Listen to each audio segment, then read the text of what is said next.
Welcome to the Drum Shuffle, a podcast offering insights, perspectives, and conversations for drummers. I'm your host, Jamie Eads.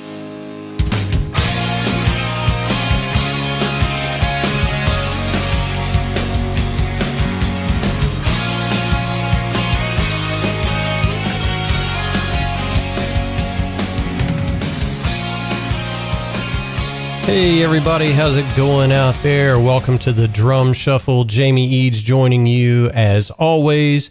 This is episode 64. Hope everybody's having a fantastic week out there. We're having a great week over here at the Drum Shuffle World Headquarters. We have a really great interview for you today. We're going to focus on some gear stuff. I'm going to be joined by Josh Allen, who is the founder, CEO, and main man over at Independent Drum Labs, aka Inde Drums. So please stay tuned after this message from our sponsor, Los Cabos Drumsticks. The best kept secret for drummers is finally out. Los Cabos Drumsticks may look like the sticks you grew up with, but these are not your father's drumsticks. Los Cabos Drumsticks is Canada's #1 drumstick brand, and they are coming to a retailer near you. With operations in over 28 countries worldwide, thousands of drummers have already discovered the Los Cabos difference. Using FSC certified wood from Canada and the US, Los Cabos make the finest quality drumsticks, percussion tools, and accessories on the market. The best news, Los Cabos Drumsticks offers you a ton of choice. They have 22 individual drumstick models and 14 percussion tools, many of which are available in 3 different wood types: maple, white hickory, and red hickory. Red hickory comes from the center or heart of the hickory tree and has been independently proven to be both stronger and more elastic than white hickory without adding a lot of weight. While most drumstick manufacturers have shunned red hickory, Los Cabos Drumsticks has embraced it, becoming the only established stick brand in the world to offer a full line of red hickory drumsticks. To learn more about Los Cabos Drumsticks, visit them online at loscabosdrumsticks.com, follow them on Facebook, Twitter, or Instagram, and don't forget to ask for Los Cabos Drumsticks at your favorite retailer. Dare to be different. Join the Red Hickory Revolution with Los Cabos Drumsticks. All right, guys and girls. Going to be joined here in just a second by Josh Allen, the founder and CEO of Inde Drums, also known as Independent Drum Labs. They've just got some really cool stuff going on over there. And I've known Josh for a few years from his time working at Ludwig. So I reached out to Josh and said, hey, man, I'd love to have you on the show to talk all about, your life as a drummer and what you've got going on over at Inde.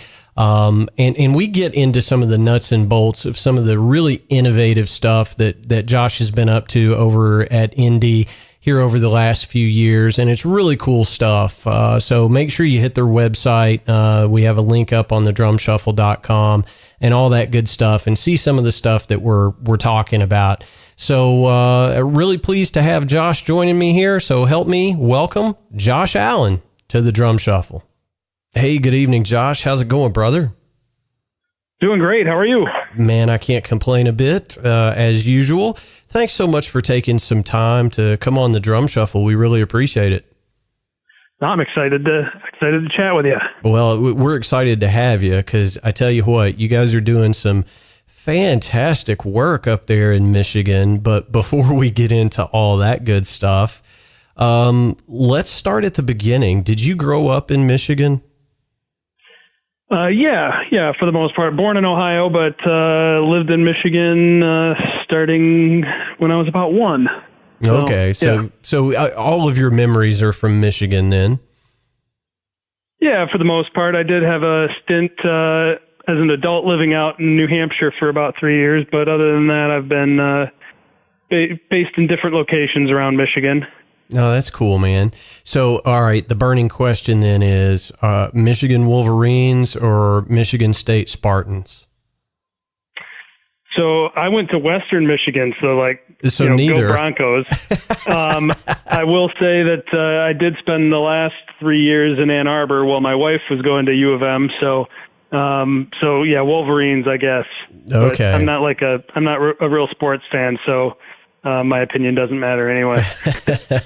Well, I had to ask, I grew up a Notre Dame guy, so I have to hate Michigan. So no offense, but it's bred into us. Yeah, well, nothing's bred into me, so I take zero offense to it. Fantastic. All right. Well, now that we got that important stuff out of the way, Josh, how did you get into drumming? Was it a school band kind of thing? Tell us how you ended up as a drummer. Well, basically, my dad was a drummer, and growing up, there was a set of old Ludwigs in the corner in the basement. And I think he tried to get my brother involved in the drums and, put a snare drum in his room when he was growing up, and he never had any interest in it. So he always says, he tried to put him on a high up shelf, and then I saw him and had to get him down. They just had to be inconvenient and inaccessible. I was irresistibly drawn to him. So anyway, I was in about 6th grade, and just demanded we get those things down and start playing around with them. And I did join the school band, played percussion in the school band into the beginning of high school, and then just kind of took it off from there. Now, during your formative years as a young fledgling drummer, were you doing garage bands and stuff like that as well? Yeah, for sure. I had a number of bands that I played in growing up and through college. In fact, in college, when my classmates were doing internships, we were hitting the road with the band for a month or so, just kind of driving around the country and kind of paying our way because we were not a big band and nobody really wanted to see us, but we were having fun and putting some miles on. Yeah, for sure. It sounds like my story completely. It's like, okay, we have enough to, put a tank of gas in the van and grab some McDonald's. So that's your one meal today, and we're playing someplace else tomorrow night. It's fun.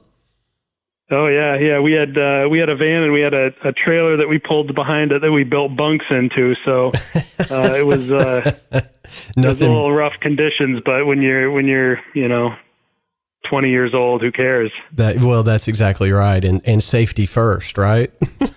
Oh yeah. Fantastic. Well, cool, man. So I'm curious to know, and when our paths first crossed, you were working for another drum company, and you were there for a while and designed some stuff, and you can talk about that as much or as little as you want, but how did you get into building drums and designing hardware and things like that? When you went to college, did you do engineering? Or is it just something that you saw problems with what was out there and you took it upon yourself to solve those? Yeah, so I went to college for industrial design, which is kind of a mix between engineering and art. So it's kind of like the product design, and it gets very much into the functionality of things and how they look and how they feel and that sort of thing. And so, that's kind of where the design piece came from. But at the same time, I was playing in bands and figured out that I could go online and find parts from a couple different suppliers and find Keller shells.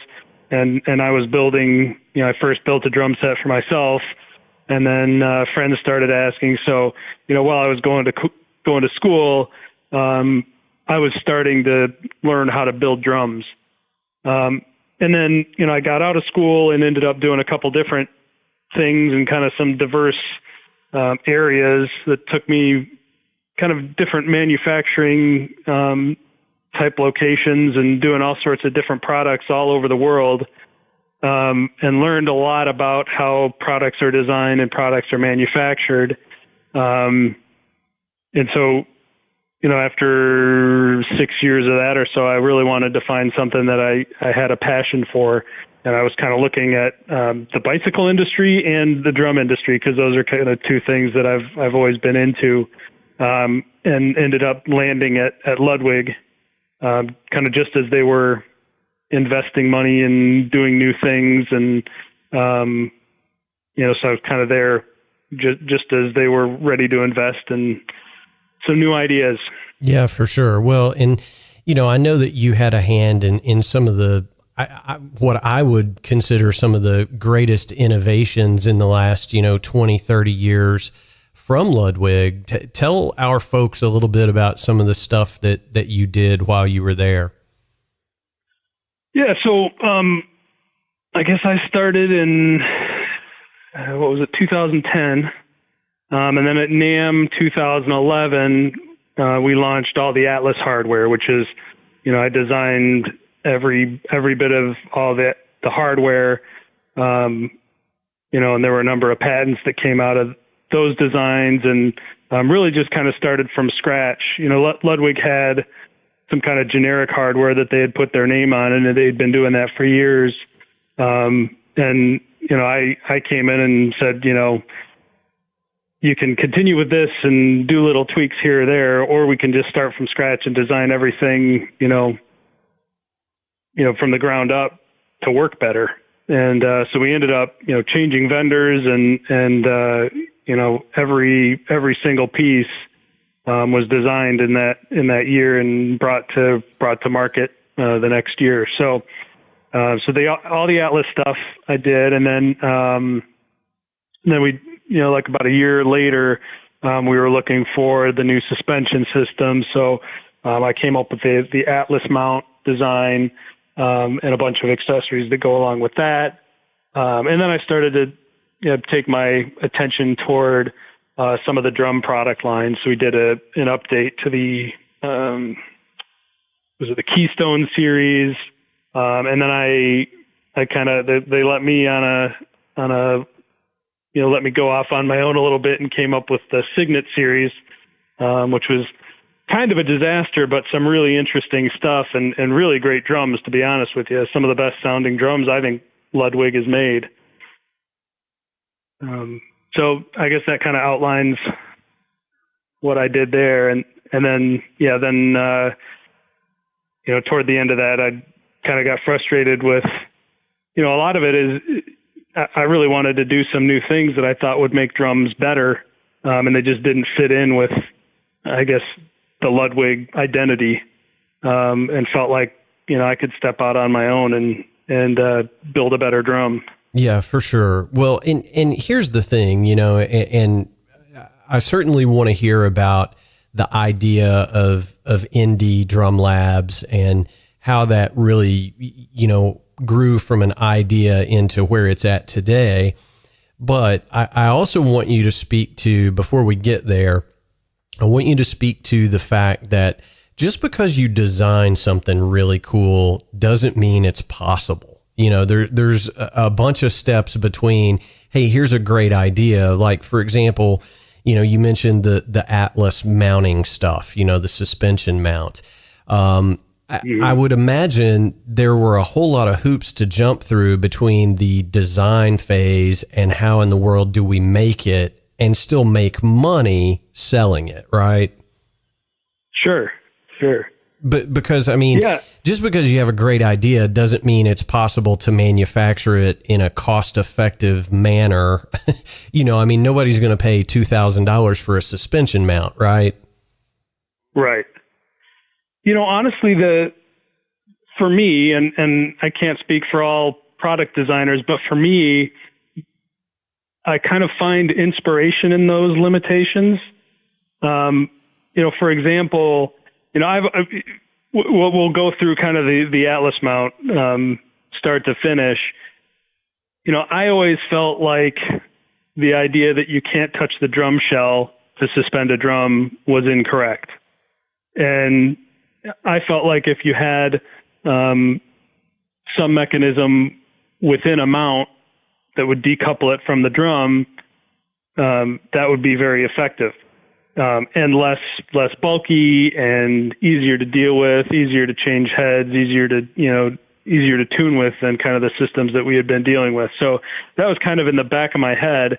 And then, with Ludwig, we were trying to come up with a system that worked with all the different lug options that they have and all the different, all the different systems. So, a lot of the design that a lot of the features that ended up in that mount were really just a necessity because, it had to have adjustable hole spacing because, Ludwig has 5 different tom lugs right. At the time, and it had to fit all those. And then we realized that, if we make it fit all those, it'll fit a lot of other things, and so on. So, that's kind of how the idea came about.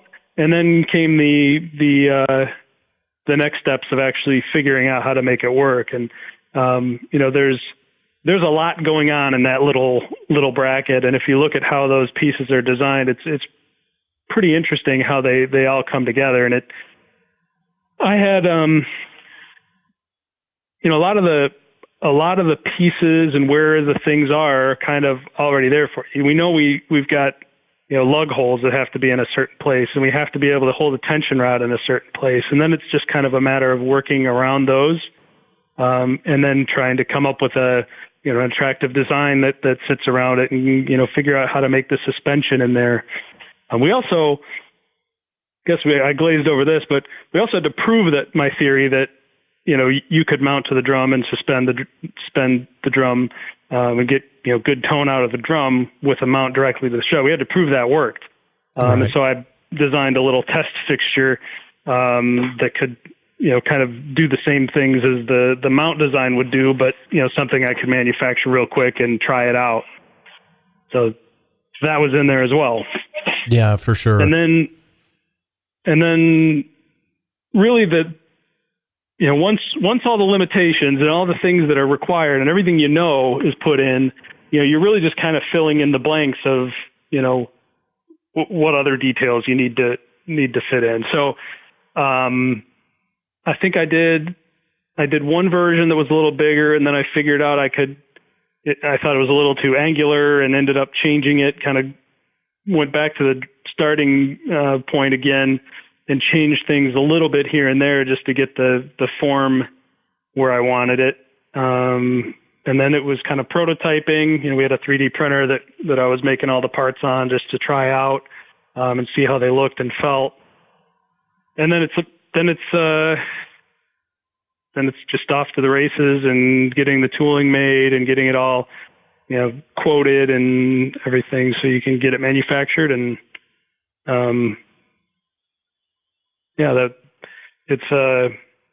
there's a lot of steps in the process, but they're all kind of logical, to be honest with you. Yeah. Well, and if it's somebody like me who, appreciates stuff that works, but has no idea how it's designed or manufactured, I have some idea, but, I just think that was a pretty incredible innovation. And the coolest thing was, at that time, Ludwig was celebrating their 100th anniversary, that right around that time, 102nd, something like that. And it fit with the aesthetic of the brand, which I thought was really cool as well. It looked like a Ludwig part. Yeah, I mean, and that's tough too, because a Ludwig part doesn't necessarily look all one way. The Ludwig parts have been designed over the last 100 years, and so there really isn't a consistent design language through everything. So, you really have to kind of take an element from one thing and an element from another thing and try to come up with kind of some general shapes that work with, kind of all of the above. And that was the approach we took with most of the Atlas stuff. There were elements of, older products as well as, kind of some modern stuff. And we just kind of tried to follow the same design aesthetic and bring forth some of the, just the very, very prominent characteristics, like, 3 lines on a lug. We brought the 3 lines onto the brackets. So, there were a number of those things. There's kind of a general keystone shape to most of the Atlas parts. Yeah, and that sort of thing. Yeah, I mean, and it looks great, and it fits perfectly. So after you left Ludwig, and I don't know exactly the time frame, but I know that you started, Inde, which is Independent Drum Lab. You started up about 2015. Am I getting that right? Yeah. Okay. So tell us a little bit about your idea behind Inde and the startup process that you went through. Yeah, I mean, I think working at Ludwig for 5 years, I learned an awful lot about how drums work and how I felt parts should be designed. And I really felt like without some of the limitations of both, the corporate structure as well as, just the legacy of, and having to fit the aesthetic of, 100-year-old designs. If you could kind of step out of that box and look at things in a different way, I felt like I could design a better functioning and sounding drum. So, I mean, that was really what I left to do, and started to work on designs, basically from a clean sheet of paper, kind of using a lot of the things that I'd learned at Ludwig. Some key points of that were I found that kind of mass is the enemy of basically responsive drum tone. So, everything that I design with Inde was designed to be very low mass. So, it starts with a very, very thin shell. I kind of figured out some tricks while I was at Ludwig of how to make shells thin but rigid. And so that kind of goes on, pretty much every drum that we make. All the hardware was designed to be as low mass as possible. And really just designed to allow the drums to let the shells resonate as much as possible.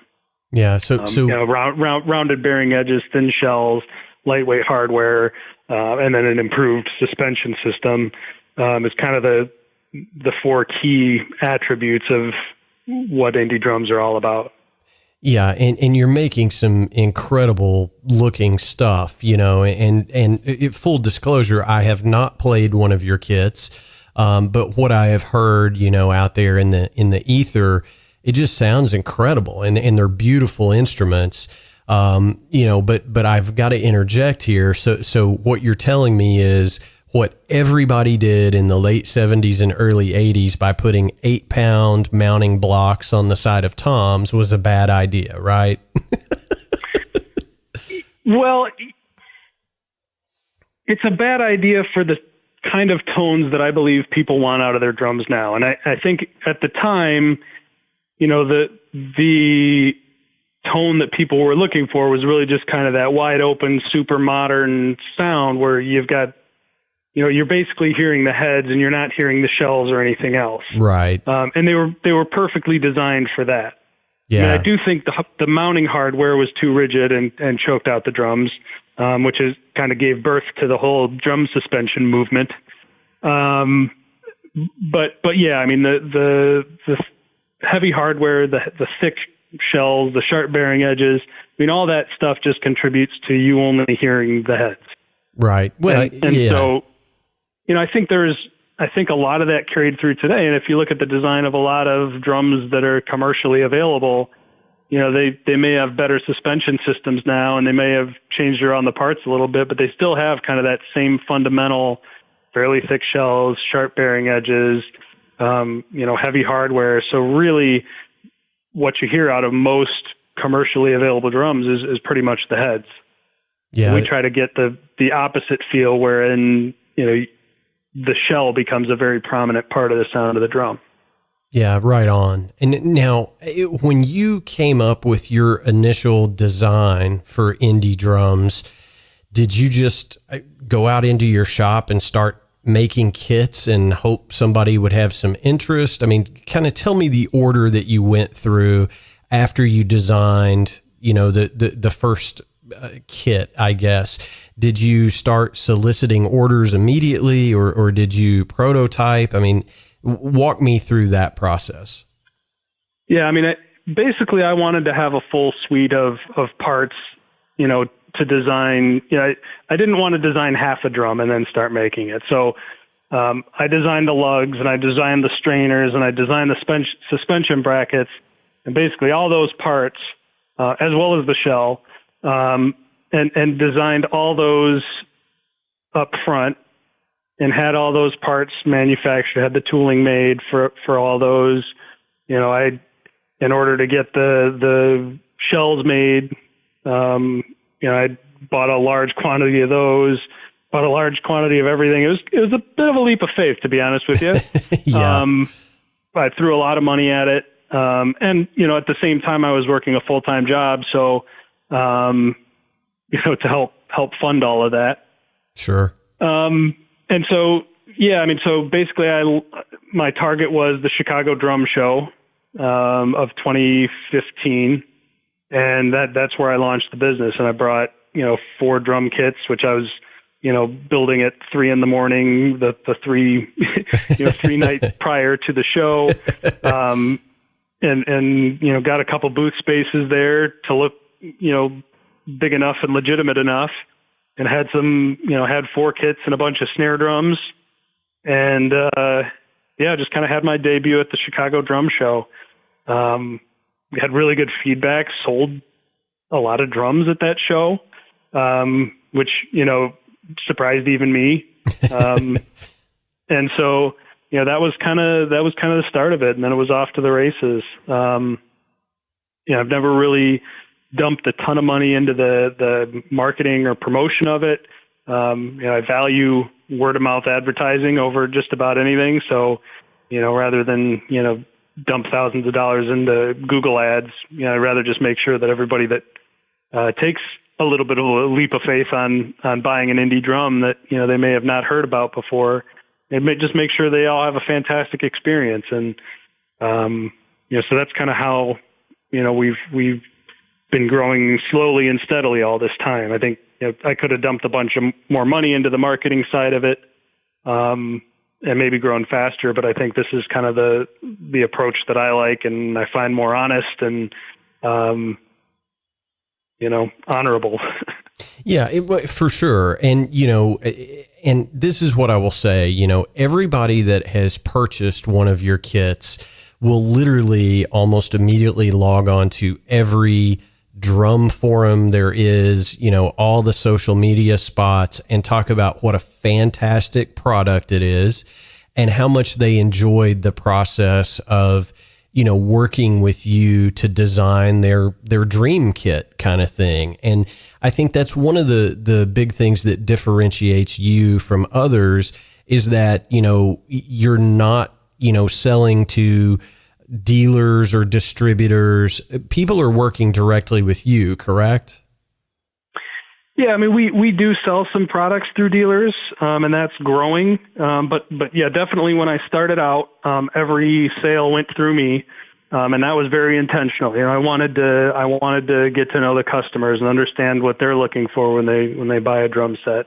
And so, yeah, most of my orders go, directly through me. They work with me. They tell me what they're looking for, and we help them get, exactly what they want. Some of them go through dealers now, which is great. It allows people to see drums before they buy it, especially when they're not, nearby or visiting at, one of the shows that we go to. So, we are branching out that way a little bit, but yeah, most of the time, even the stuff that people buy from dealers, most of the time they've emailed me, a number of times before they make those purchases. So, yeah, we keep very, very close with our customers.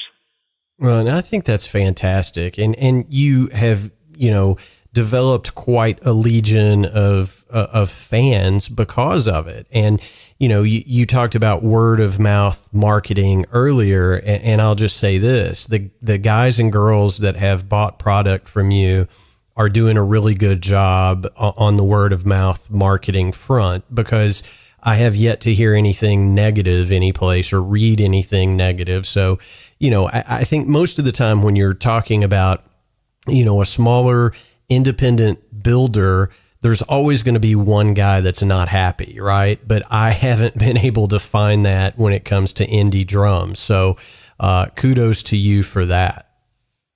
Yeah, I appreciate that. Yeah, that's something I'm really proud of.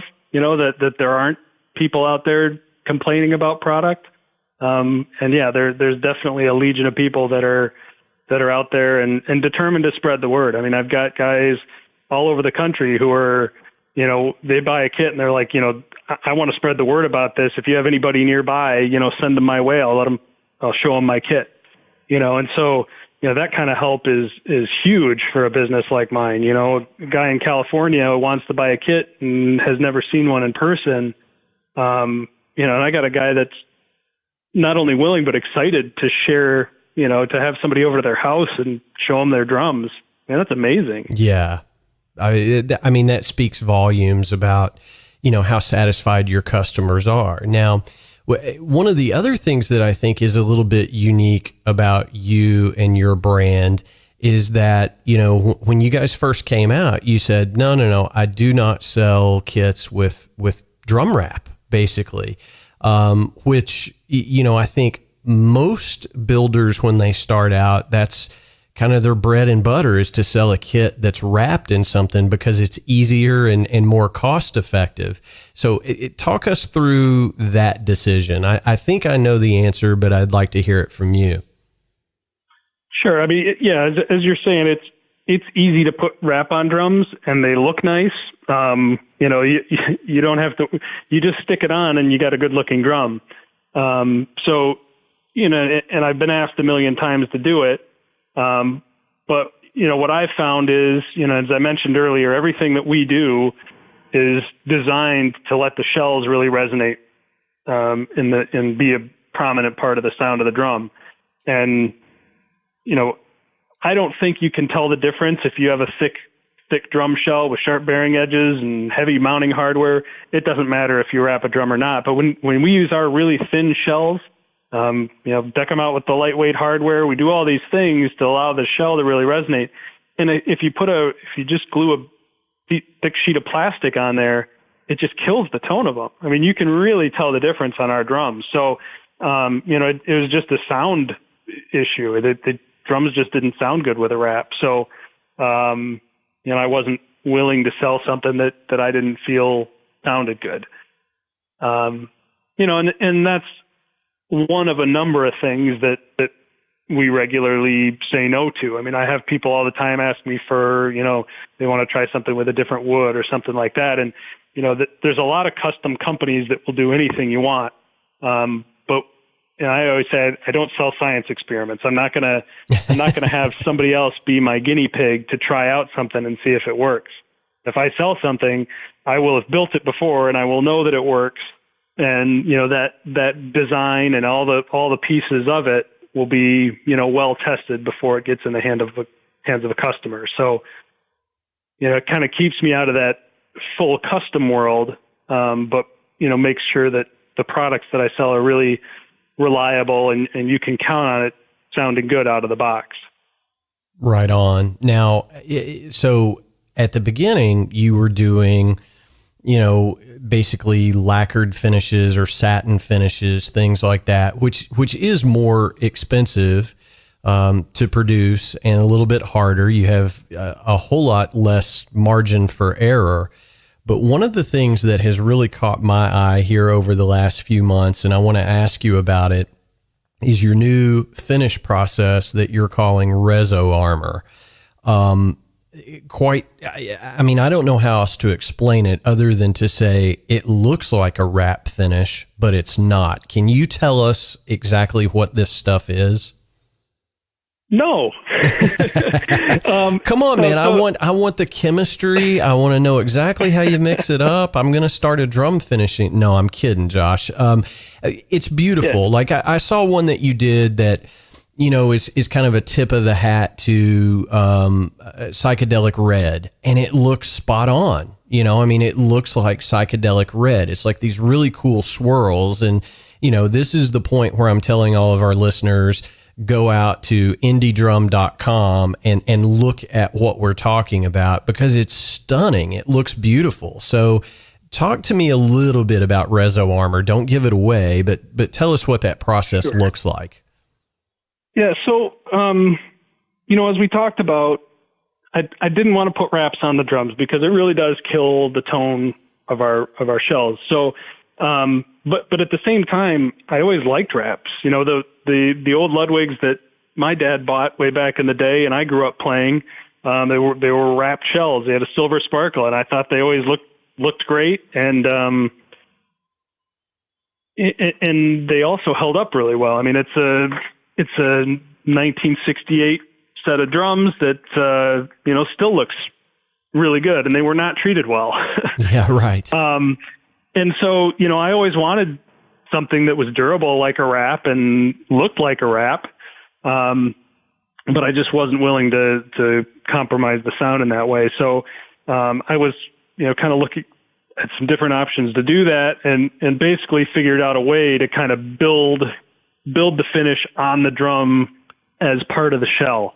And it's something that I do by hand, kind of color by color, and build up, really any number of different looks and options, basically unlimited colors and textures, and in terms of, we can do sparkles, or we can do pearlescent finishes, transparent stuff. I mean, we it's kind of the sky's the limit. So, yeah, I mean, it's an incredibly durable finish.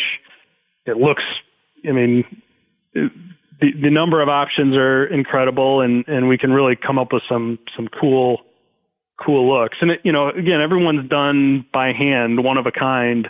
So it's definitely an artistic process, with every drum, and I love doing it. It's it's fun, and it's kind of a cool way to invent a new finish on every single drum that I build. Yeah, and it looks just absolutely gorgeous. I mean, I don't know how else to say it. I mean, they just look awesome. And, I've seen the video of you, trying to scratch the stuff, trying to burn the stuff. It really is a resilient finish on the shell. So I guess that leads me to the question of, are you still outsourcing your shells, or are you molding them yourself in-house now? No, I have the shells made for me. It's a proprietary design that's exclusive to me. But yeah, I have them glued together by an outside source. Yeah, I mean, to be honest with you, I don't have expertise in gluing wood in circles, and there's a lot of people in the world who are better at it than me. So I'm going to let them do that, and I'll focus on the things that I do well, which is kind of the design and the fine tuning and dialing in of drums. So sure. That's kind of. Well, I mean, when you talk about building the finish into the shell, and again, I'm not trying to get a trade secret here, but so you're bringing the shell in, and then you're doing something to get the reso armor adhered to the shell, correct? Right. Okay. Right. Okay. Well, I mean, they're phenomenal looking finishes, and they're all one of a kind, which is kind of cool. So, somebody could call you up and say, look, my 3 favorite colors are, black, red, and green, and you can create that finish, which is amazing.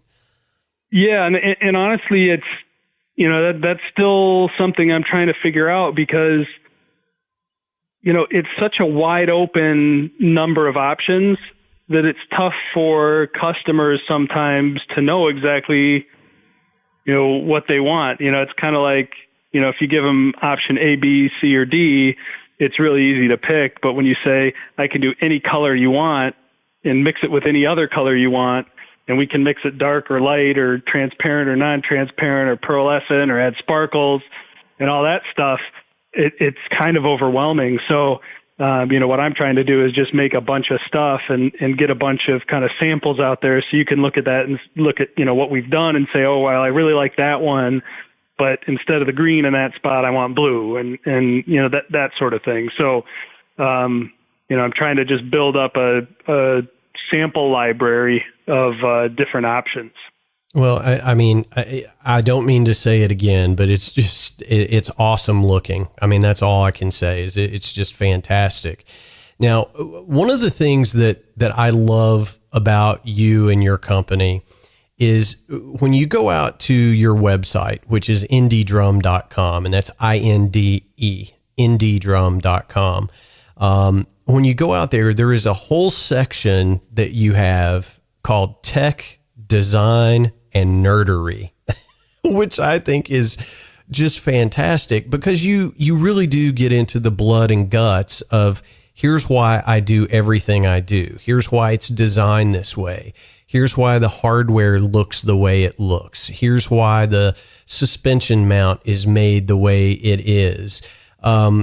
Talk to me a little bit about embracing that inner drum nerd and proudly displaying it on your website. Yeah, I mean, to be honest with you, a lot of that came about when I worked at a major drum manufacturer.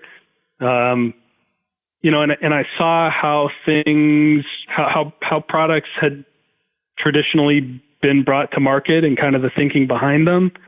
And what I found was, you know, a lot of those design decisions that I feel are really important to the sound were really not made because of the sound. You know, you look within the industry and you see all these drums with rubber gaskets between the lugs and the shells.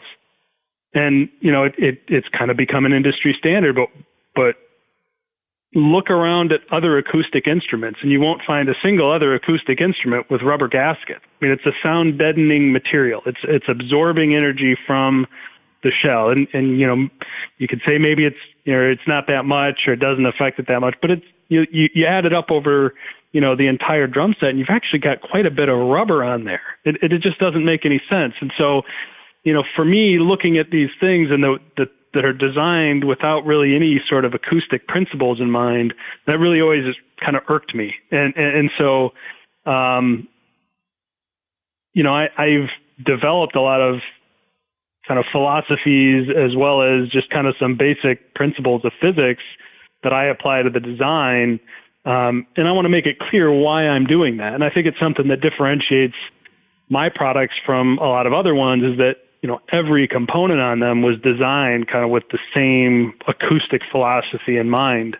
You know, and I think a lot of other drum companies, every component on there weren't, you know, not only were they not designed with the same philosophy in mind, but they were designed by a totally different person in a totally different decade. You know, so, right. Yeah, that's a good point. So yeah, I mean, you know, I try to educate people because, you know, on the surface, I'm not doing anything crazy. I mean, there's been a lot of guys that come out with, you know, innovative drum ideas that look weird and function weird and they never really sell that well. And I've taken kind of a more conventional approach. If you look just kind of on the surface, yeah, I've got lugs and I've got shells and everything's kind of similar to what other people have been doing. But it's the subtlety and the purpose of the design of each part that really differentiates what I'm doing from what everybody else is doing. And I think you really have to kind of explain that in greater detail. So that's kind of how that came about and why I think that piece of the website is really important. And, you know, I continue to, you know, put out little videos kind of educating people on how drums work and, you know, why we design things the way that we did. And that'll continue. Yeah, well, and I mean, I think you've got two different kinds of players out there. I mean, there are guys like me that want to understand every single, you know, washer, screw, bolt, you know, whatever the case may be on my kit. I want to understand why is this there? You know, what does it do? You know, I was the guy that when I bought something new, I took it apart to see how it worked, right? And then you've got other guys that say, I mean, you know, it's just a wooden cylinder with a, you know, a Mylar head on it. I'm going to whack it and make some noise. I don't really care. You know, so probably that latter group isn't going to be an ideal customer for Inde Drum, probably, you know, because if you just don't care, you know, it doesn't matter. But I always find it endearing to me when somebody is willing to, geek out on the gear with me and talk about drums. You know what I mean? I think there's just a camaraderie amongst us to understand how things work. Oh, for sure. I think it's inherent in drummers in general. I would say, you said there were two groups of people there, some that care fully in depth and some that don't care. I think there's also a group of people that really care, but they care for all the wrong reasons. They don't understand why, but they love, a certain brand and will never part from that. Or, they're turned on to the wrong things that don't have anything to do with the acoustic sound of the drums. And that's kind of what I'm getting at with, the tech design and nerdery part. Like, let's educate people on what matters. Yeah, for sure. Well, I mean, we all see the ads of, we have found this wood that's 9,000 years old and we're going to make drums out of it, or whatever the case may be. And some of that is just marketing, gimmickry, and, it's going to be incredible.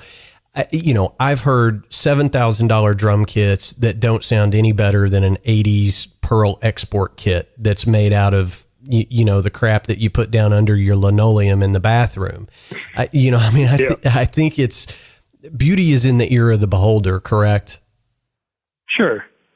So, and to be honest with you, I mean that, when I geek out on little nuggets of drum design, each little thing matters very, very little. And really, you can take just about any drum and with a good set of heads and you tune it up right, it'll sound pretty darn good. So, the difference between what we do and what all the other brands do is really pretty small. And so, we recognize that, what we do is really focused on the people who are really into, those fine elements of the sound. Yeah, for sure. Well, and, here's the other thing. I've perused through your website and checked everything out, doing research, prior to this interview. But, your price point on your kits, when you hear about all the thought and the design that's gone in, somebody might mistakenly get the idea that you're going to be really expensive for a drum set. And that's not the case at all. Right. I mean, honestly, every time I come up with a product, I think about when I was a gigging drummer and would it even be a product that I could consider purchasing? I just remember back when I was in the college days and playing in bands, coming up with, $5,000 for a new drum set was not an option. I mean, that right. didn't make any sense. So, for me, I always kind of try to filter things through that. Could I actually have bought that when I would have needed to buy that? Yeah. And so, that's really important to me as I design products, that I may design them so I can manufacture them at a reasonable price point. Yeah. Well, we, like you mentioned earlier, we started off and we can still continue to do these satin finished drums. We could do a really high gloss finish on there, but it would make them cost a whole lot more. And, that doesn't really accomplish anything for the sound. It just really accomplishes, shinier drums for more money. And that wasn't really what we were about. We're really kind of focused on sound first. And then, then the other aspects have to be in line with that, as well as the price points that I think are reasonable. Well, on behalf of every drummer alive, God bless you, sir, because, I mean, it's true though. I mean, when you're talking about an era these days where, a decent cymbal stand is going to cost you over $100, for the most part, if it's going to be something roadworthy. I mean, we sink a lot of money into our gear, and you always want to get better gear at some point. I've never met a drummer that says, I have the perfect drum set, the perfect cymbals. I will never buy another piece of gear ever again. it's hard to come up with that cash. And you guys are priced right for a quality instrument, which, is sorely needed in the drumming space. Yeah. I mean, I think so many of the brands really focus on, you have to have a price point for every person. So you have to have the cheap stuff that's, junky, but it fits that particular price point. And then you have to have the $3.99 kit, and then you have to have the $7.99 kit, and then the $11.99, and it almost feels like they're designing to the price point rather than, the sound or the need of the drummer. So, we don't have a cheapo entry level thing. We basically just make professional level drums. We have two different, kind of finish levels. So you can go with the Reso Armor or the satin finish, but, it's all the same, the same shells and designed to provide the same sound, which we think is kind of just a versatile, professional sounding drum set. We don't put exotic materials in it just to have exotic materials. We just really focus on things that make the drums better performers. Yeah, absolutely. Now, let me ask you this. What does the future look like? I know we just got NAMM, behind us. What are you working on for the rest of 2019? And what is the 5-year plan for Inde? So one thing that's been really successful for us is, the sales of the strainers and suspension brackets and the hardware bits. That's kind of one thing that I really excel at, is designing, innovative and functional hardware pieces. So I've got some new hardware things that I'm working on, like tom mounting stuff, and little accessories and stuff that can go on to, some of our suspension mounting brackets that we sell already, and just kind of expanding the hardware piece. And I'm always looking at new opportunities for snare drums and that sort of thing. In terms of the drum product line, I think, we're kind of up to speed on that for now. We've got the Reso Armor stuff. We've got the satin finished drums. We kind of have great sounding drums, and now the opportunity is to expand that hardware stuff that works on, not only our stuff, but, virtually any other drum out there in the market. That's killer, man. That's good stuff. So I'm assuming that your volume has been picking up, a lot of steam over the years. I mean, I know that I hear more and more about your stuff being out there, in the hands of drummers. Right now, if somebody were to get in touch with you and say, hey, here are my sizes, this is what I want to get, what is your current lead time on a kit? We're about 4 to 6 weeks. And we've been pretty consistent with that. Basically we just try to, if we have demand grow, we try to expand our capacity. So, I would have a tough time plopping down a bunch of money on a drum set that I'm not going to see for 6 months. So I wouldn't expect my customers to do that. So yeah, we shoot for less than 6 weeks. Yeah, well, that's pretty much industry standard right now, for anybody really, if it's, custom order and not off the dealer floor. So that sounds about right. Tell us just, a little bit, if somebody does want to reach out to Inde and get an order going, what is the first thing a person needs to do? I mean, is it just go to the website and hit the contact tab, or what does somebody need to do if they're interested? Yeah, I mean, if you're interested, definitely go to the website, contact tab, or just, email me directly. It's just josh@indedrum.com. Or call us, we're always ready to talk drums. So yeah, send us a message and that kind of starts the conversation. Then we, kind of dial in the exact products you're looking for and we can quote that out and get an order underway. Fantastic. All right. Well, Josh, I really do appreciate your time and coming on. Now, one of our traditions here on the Drum Shuffle is we always ask our guests for a good piece of advice. And you may have a unique spin on this. You know, it may not be, you know, practice your paradiddles at 220 beats per minute, but, you know, we'll do that. Or, yeah, for sure do that. But give us a good piece of advice. I mean, I think maybe your spin on this might be when somebody's looking for a new instrument, here are the things to look for if you haven't already touched on it, but it can really be anything. But give us a good piece of advice to take out in our day-to-day lives.